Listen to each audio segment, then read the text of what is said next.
शुक्ल यजुर्वेद तथा तैत्तिरीय यजु शाखाओं का वर्णन। श्री पराशर जी बोले, हे महामुने, व्यास जी के शिष्य वैशंपायन ने यजुर्वेद रूपी वृक्ष की 27 शाखाओं की रचना की तथा उन्हें अपने शिष्यों को पढ़ाया तथा शिष्यों ने भी क्रमशः ग्रहण किया। हे द्विज, उनका एक परम धार्मिक और सदैव गुरु सेवा में तत्पर रहने वाला शिष्य ब्रह्मरात का पुत्र याज्ञवल्क्य था। एक समय समस्त ऋषिगण ने मिलकर यह नियम किया कि जो कोई महापेरु पर स्थित हमारे इस समाज में सम्मिलित न होगा, उसको 7 रात्रियों के भीतर ही ब्रह्म हत्या लगेगी। हे द्विज, इस प्रकार मुनियों ने पहले जिस समय को नियत किया था, उसका केवल एक वैशंपायन ने ही अतिक्रमण कर दिया। इसके पश्चात उन्होंने प्रमादवश पैर से छुए हुए अपने भांजे की हत्या कर डाली। तब उन्होंने अपने शिष्यों से कहा, हे शिष्यगण, तुम सब लोग किसी प्रकार का विचार न करके मेरे लिए ब्रह्म हत्या को दूर करने वाला व्रत करो। तब याज्ञवल्क्य बोले, भगवान, ये सब ब्राह्मण अत्यंत निस्तेज हैं, इन्हें कष्ट देने की क्या आवश्यकता है? मैं अकेला ही इस व्रत का अनुष्ठान करूंगा। इससे गुरु वैशंपायन जी ने क्रोधित होकर महामुनि याज्ञवल्क्य से कहा, अरे ब्राह्मणों का अपमान करने वाले, तूने मुझसे जो कुछ पढ़ा है वो सब त्याग दे। तो इन समस्त द्विजश्रेष्ठों को निस्तेज बताता है। मुझे तुझ जैसे आज्ञा भंगकारी शिष्य से कोई प्रयोजन नहीं है।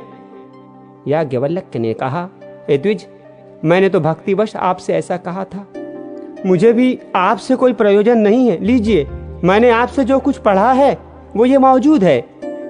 श्री पराशर जी बोले, ऐसा कह महामुनि याज्ञवल्क्य जी ने रुधिर से भरा हुआ मूर्तिमान यजुर्वेद वमन करके उन्हें दे दिया और स्वेच्छा अनुसार चले गए। हे द्विज, याज्ञवल्क्य के द्वारा वमन की हुई उन यजुर श्रुतियों को अन्य शिष्यों ने तीतर होकर ग्रहण कर लिया, इसलिए वे सब तैत्तिरीय कहलाए। हे मुनि सप्तम, जिन विप्रगण ने गुरु की प्रेरणा से ब्रह्महत्या विनाशक व्रत का अनुष्ठान किया था, वे सब व्रताचरण के कारण यजु शाखाध्यायी चरकाधर्वी हुए। तदनंतर याज्ञवल्क्य ने भी यजुर्वेद की प्राप्ति की इच्छा से प्राणों का संयम कर संयत चित्त से सूर्य भगवान की स्तुति की। याज्ञवल्क्य जी बोले, अतुलित तेजस्वी, मुक्ति के द्वार स्वरूप और वेदत्रय रूप तेज से संपन्न एवं ऋक्, यजुर तथा साम स्वरूप सविता देव को नमस्कार है, जो अग्नि और चंद्रमा रूप जगत के कारण और सुश्रम्न नामक परम तेज को धारण करने वाले हैं। उन भगवान भास्कर को नमस्कार है। कला, काष्ठा, निमेष आदि काल ज्ञान के कारण तथा ध्यान करने योग्य परम ब्रह्म स्वरूप विष्णुमय श्री सूर्य देव को नमस्कार है, जो अपने किरणों से चंद्रमा को पोषित करते हुए देवताओं को तथा स्वधा रूप अमृत से पितृगण को तृप्त करते हैं। उन तृप्ति रूप सूर्य देव को नमस्कार है, जो हिम, जल तथा उष्णता के कर्ता अर्थात शीत, वर्षा और ग्रीष्म आदि ऋतुओं के कारण हैं और जगत का पोषण करने वाले हैं। उन त्रिकाल मूर्ति विधाता भगवान सूर्य को नमस्कार है, जो जगतपति हैं, इस संपूर्ण जगत के अंधकार को दूर करते हैं। उन सत्वमूर्तिधारी विवस्वान को नमस्कार है, जिनके उदित हुए बिना मनुष्य सत्कर्म में प्रवृत्त नहीं हो सकते और जल शुद्धि का कारण नहीं हो सकता। उन भासवान देव को नमस्कार है, जिनके किरण समूह का स्पर्श होने पर लोक कर्मानुष्ठान के योग्य होता है। उन पवित्रता के कारण शुद्ध स्वरूप सूर्य देव को नमस्कार है। भगवान सविता, सूर्य, भास्कर और विवस्वान को नमस्कार है। देवता आदि समस्त भूतों के आदि भूत आदित्य देव को बारंबार नमस्कार है, जिनका तेजोमय रथ है, प्रज्ञा रूप ध्वजाएं हैं, जिन्हें छंदोमय अमर अश्वगण वाहन करते हैं तथा जो त्रिभुवन को प्रकाशित करने वाले नेत्र रूप हैं, उन सूर्य देव को मैं नमस्कार करता हूँ। श्री पराशर जी बोले, उनके इस प्रकार स्तुति करने पर भगवान सूर्य अश्व रूप से प्रकट होकर बोले, तुम अपना अभिष्ट वर मांगो। तब याज्ञवल्क्य जी ने उन्हें प्रणाम करके कहा, आप मुझे उन यजुर श्रुतियों का उपदेश कीजिए जिन्हें मेरे गुरु जी भी जानते न हो। उनके ऐसा कहने पर भगवान सूर्य ने उन्हें अयातयाम नामक यजुर श्रुतियों का उपदेश दिया, जिन्हें उनके गुरु वैशंपायन जी भी नहीं जानते थे। हे द्विजोत्तम, उन श्रुतियों को जिन ब्राह्मणों ने पढ़ा था वे वाजी नाम से विख्यात हुए, क्योंकि उनका उपदेश करते समय सूर्य भी अश्वरूप हो गए। हे महाभाग, उन वाजी श्रुतियों की काण्व आदि 15 शाखाएं हैं। वे सब शाखाएं महर्षि याज्ञवल्क्य की प्रवृत्ति की हुई कही जाती हैं। सामवेद की शाखा 18 पुराण और 14 विद्याओं के विभाग का वर्णन। श्री पराशर जी बोले, हे मैत्रेय, जिस क्रम से व्यास जी के शिष्य जैमिनी ने सामदेव की शाखाओं का विभाग किया था वो मुझसे सुनो। जैमिनी का पुत्र सुमंतु था और उसका पुत्र सुकर्मा हुआ। उन दोनों महामती पुत्र पौत्रों ने सामदेव की एक एक शाखा का अध्ययन किया। तदनंतर सुमंतु के पुत्र सुकर्मा ने अपनी सामवेद संहिता के 1 सहस्र शाखा भेद किए और हे द्विजोत्तम, उन्हें उसके कौशल्य, हिरण्यनाभ तथा पौशिंजी नामक 2 महाव्रती शिष्यों ने ग्रहण किया। हिरण्यनाभ के 500 शिष्य थे जो उदिच्य सामग कहलाए। इसी प्रकार जिन अन्य द्विजोत्तमों ने इतनी ही संहिताएं हिरण्यनाभ से और ग्रहण की, उन्हें पंडित जन प्राच्य सामग कहते हैं। पौष्पिसिज्ज के शिष्य लोकाक्षी, नौधमी, कक्षिवान और लांगली थे। उनके शिष्य प्रशिष्यों ने अपनी अपनी संहिताओं के विभाग करके उन्हें बहुत बढ़ा दिया। महामुनि कृति नामक हिरण्यनाभ के एक और शिष्य ने अपने शिष्यों को सामवेद की 24 संहिताएं पढ़ाई। फिर उन्होंने भी इस सामवेद का शाखाओं द्वारा खूब विस्तार किया। अब मैं अथर्ववेद की संहिताओं के समुच्चय का वर्णन करता हूँ। अथर्ववेद को सर्वप्रथम अमित तेजोमय सुमंतु मुनि ने अपने शिष्य कबंध को पढ़ाया था। फिर कबंध ने उसके 2 भाग कर उन्हें देवदर्श और पथ्य नामक अपने शिष्यों को दिया। हे द्विजसत्तम, देवदर्श के शिष्य मेघ, ब्रह्मबली, शौकाल्ययनी और पिप्पल थे। हे द्विज, पथ्य के भी जाबली, कुमुदादि और रौनक नामक 3 शिष्य थे जिन्होंने संहिताओं का विभाग किया। शौनक ने भी अपनी संहिता के 2 विभाग करके उनमें से एक वभ्रू को तथा दूसरी सैंधव नामक अपने शिष्य को दी। सैंधव से पढ़कर मुजिकेश ने अपनी संहिता के पहले 2 और फिर 3 इस प्रकार 5 विभाग किए। नक्षत्र कल्प, वेद कल्प, संहिता कल्प, आंगिर सकल्प और शांति कल्प। उनके रचे हुए ये 5 विकल्प अथर्ववेद संहिताओं में सर्वश्रेष्ठ हैं। तदनंतर पुराणार्थ विशारद व्यास जी ने आख्यान, उपाख्यान, गाथा और कल्प शुद्धि के सहित पुराण संहिता की रचना की। रोमहर्षण सूत व्यास जी के प्रसिद्ध शिष्य थे। महामति व्यास जी ने उन्हें पुराण संहिता का अध्ययन कराया। उन सूत जी के सुमति, अग्निवर्चा, मित्रायु, शांस्पायन, अकृतवर्ण और सावार्णी ये 6 शिष्य थे। काश्यप गोत्रीय अकृतवर्ण, सावर्णी और शांस्पायन ये तीनों संहिता करता हैं। इन तीनों संहिताओं की आधार एक रोमहर्षण जी की संहिता है। हे मुने, इन चारों संहिताओं की सारभूत मैंने ये विष्णु पुराण संहिता बनाई है। पुराणज्ञ पुरुष कुल 18 पुराण बतलाते हैं। उन सब में प्राचीनतम ब्रह्म पुराण है। प्रथम पुराण ब्राह्म है, दूसरा पाद्म, तीसरा वैष्णव, चौथा शैव, 5वां भागवत, 6ठा नारदीय और 7वां मार्कंडेय है। इसी प्रकार 8वां आग्नेय, 9वां भविष्यत, 10वां ब्रह्म वैवर्त और 11वां पुराण लैंग कहा जाता है तथा 12वां वाराह, 13वां स्कांद, 14वां वामन, 15वां कौर्य तथा इसके पश्चात मात्स्य, गारुड़ और ब्रह्मांड पुराण है। हे महामुने, ये ही 18 महापुराण हैं। इनके अतिरिक्त मुनिजनों ने और भी अनेक उपपुराण बतलाए हैं। इन सभी में सृष्टि, प्रलय, देवका आदिकों के वंश, मनवंतर और भिन्न भिन्न राजवंशों के चरित्रों का वर्णन किया गया है। हे मैत्रेय, जिस पुराण को मैं तुम्हें सुना रहा हूँ वो पाद्म पुराण के अनंतर कहा हुआ वैष्णव नामक महापुराण है। हे साधु श्रेष्ठ, इसके सर्ग, प्रतिसर्ग, वंश और मनवंतरादि का वर्णन करते हुए सर्वत्र केवल विष्णु भगवान का ही वर्णन किया गया है। 6 वेदांग, 4 वेद, मीमांसा, न्याय, पुराण और धर्मशास्त्र, ये ही 14 विद्याएं हैं। इन्हीं में आयुर्वेद, धनुर्वेद और गांधर्व, इन तीनों को तथा चौथे अर्थशास्त्र को मिला लेने से कुल 18 विद्या हो जाती हैं। ऋषियों के 3 भेद हैं, प्रथम ब्रह्मर्षि, द्वितीय देवर्षि और फिर राजश्री। इस प्रकार मैंने तुमसे वेदों की शाखाओं के भेद और रचयिता तथा शाखा भेद के कारणों का भी वर्णन कर दिया। इसी प्रकार समस्त मनवंतरों में एक से शाखा भेद रहते हैं। हे द्विज, प्रजापति ब्रह्मा जी से प्रकट होने वाली श्रुति तो नित्य है, ये तो उनके विकल्प मात्र हैं। हे मैत्रेय, वेद के संबंध में तुमने मुझसे जो कुछ पूछा था वो मैंने सुना दिया, अब और क्या कहूं।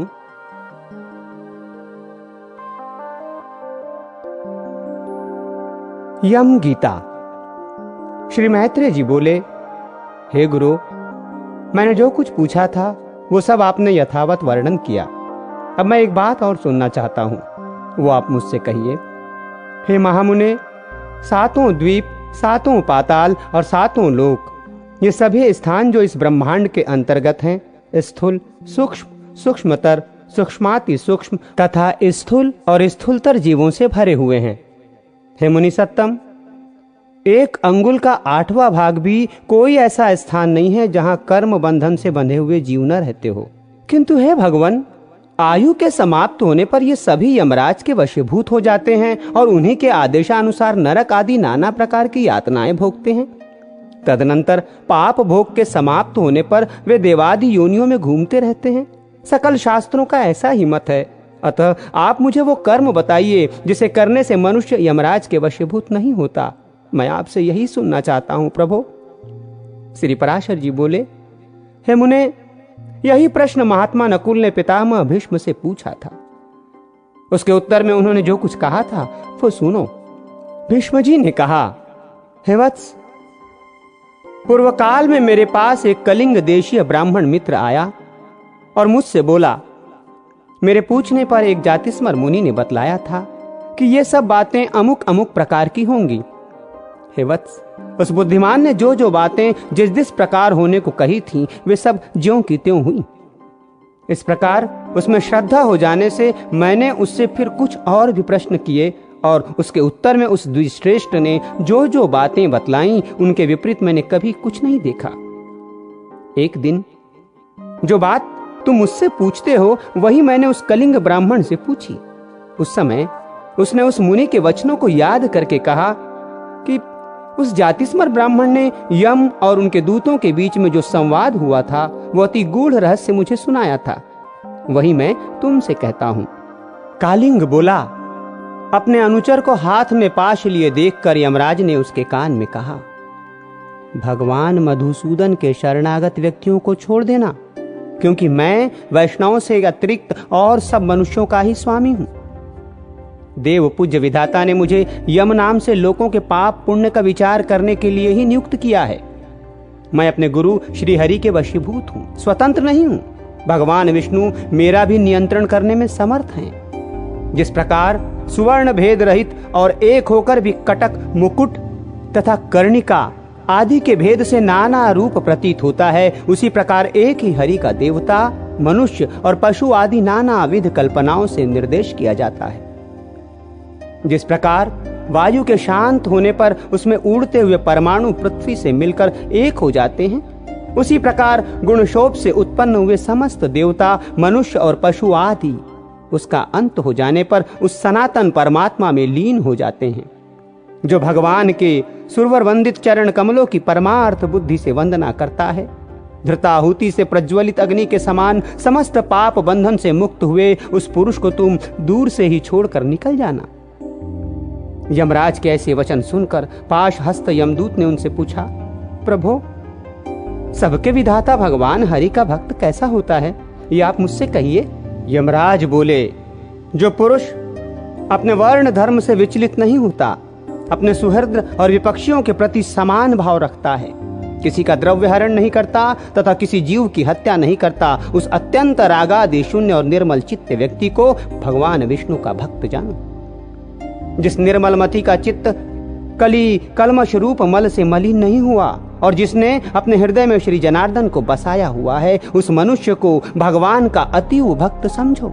जो एकांत में पड़े हुए दूसरे के सोने को देखकर भी उसे अपनी बुद्धि द्वारा तृण के समान समझता है और निरंतर भगवान का अनन्य भाव से चिंतन करता है, उस नरश्रेष्ठ को विष्णु का भक्त जानो।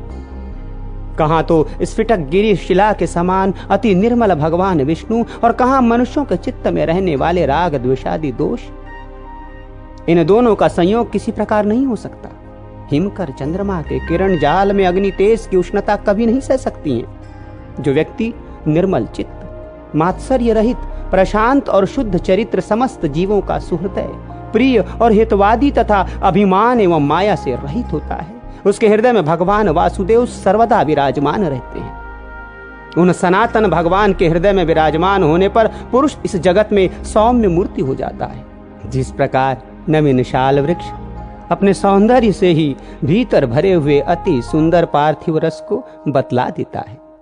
हे दूत, यम और नियम के द्वारा जिनकी पाप राशि दूर हो गई है, जिनका हृदय निरंतर इसी अचित्त में आसक्त रहता है तथा जिनमें गर्व, अभिमान और मात्सर्य का लेश भी नहीं रहा है, उन मनुष्यों को तुम दूर से ही त्याग देना। यदि खड्ग, शंख और गदाधारी अवयात्मा भगवान हरि हृदय में विराजमान है तो उन पाप नाशक भगवान के द्वारा उसके सभी पाप नष्ट हो जाते हैं। सूर्य के रहते हुए भला अंधकार कैसे ठहर सकता है? जो पुरुष दूसरों का धन हरण करता है, जीवों की हत्या करता है तथा मिथ्या और कटु भाषण करता है, उस अशुभ कर्मोन्मत्त दृष्टि बुद्धि के हृदय में भगवान अनंत नहीं टिक सकते। जो कुमूती दूसरों के वैभव को नहीं देख सकता, जो दूसरों की निंदा करता है, साधु जनों का अपमान करता है तथा संपन्न होकर भी न तो विष्णु भगवान की पूजा ही करता है और न उनके भक्तों को दान ही देता है, उस अधम के हृदय में श्री जनार्दन का निवास कभी नहीं हो सकता। जो दुष्ट बुद्धि अपने परम सुहृद, बंधु बांधव, स्त्री पुत्र, कन्या, पिता तथा भृत्य वर्ग के प्रति अर्थ तृष्णा प्रकट करता है, उस पापाचारी को भगवान का भक्त मत समझो। जो दुर्बुद्धि पुरुष असत्कर्मों में लगा रहता है, नीच पुरुषों के आचार और उन्हीं के संगतों में उन्मत्त रहता है तथा नित्य प्रति पापमय कर्म बंधन से ही बंधता जाता है, वो मनुष्य रूप पशु ही है। वो भगवान वासुदेव का भक्त नहीं हो सकता। वो सकल प्रपंच और मैं एक परम पुरुष परमेश्वर वासुदेव ही है। हृदय में भगवान अनंत के स्थित होने से जिनकी ऐसी स्थिर बुद्धि हो गई हो, उन्हें तुम दूर से ही छोड़कर चले जाना। हे कमल नयन, हे वासुदेव, हे विष्णु, हे धरणीधर, हे अच्युत, हे शंख चक्र पाणे, आप हमें शरण दीजिए। जो लोग इस प्रकार पुकारते हो, उन निष्पाप व्यक्तियों को तुम दूर से ही त्याग देना। जिस पुरुष श्रेष्ठ के अंतःकरण में वे अवयात्मा भगवान विराजते हैं, उसका जहां तक दृष्टिपात होता है वहां तक भगवान के चक्र के प्रभावों से अपने बलवीर्य नष्ट हो जाने के कारण तुम्हारी अथवा मेरी गति नहीं हो सकती। वो महापुरुष तो वो अन्य वैकुंठादि लोकों का पात्र है। कालिंग बोला, हे कुरुवर, अपने दूत को शिक्षा देने के लिए सूर्य पुत्र धर्मराज ने उससे इस प्रकार कहा। मुझसे ये प्रसंग उस जातिस्मर मुनि ने कहा था और मैंने ये संपूर्ण कथा तुमको सुना दी। श्री भीष्म जी बोले, हे नकुल, पूर्व काल में कलिंग देश से आए हुए उस महात्मा ब्राह्मण ने प्रसन्न होकर मुझे ये सब विषय सुनाया था। हे वत्स, वही संपूर्ण वृत्तांत जिस प्रकार की संसार सागर में एक विष्णु भगवान को छोड़कर जीव का और कोई भी रक्षक नहीं है, मैंने ज्यों का त्यों तुम्हें सुना दिया। जिसका हृदय निरंतर भगवत परायण रहता है, उसका यम, यमदूत, यमपाश, यमदंड अथवा यम यातना कुछ भी नहीं बिगाड़ सकते। श्री पराशर जी बोले, हे मुने, तुम्हारे प्रश्न के अनुसार जो कुछ यम ने कहा था वो सब मैंने तुम्हें भली प्रकार सुना दिया। अब और क्या सुनना चाहते हो?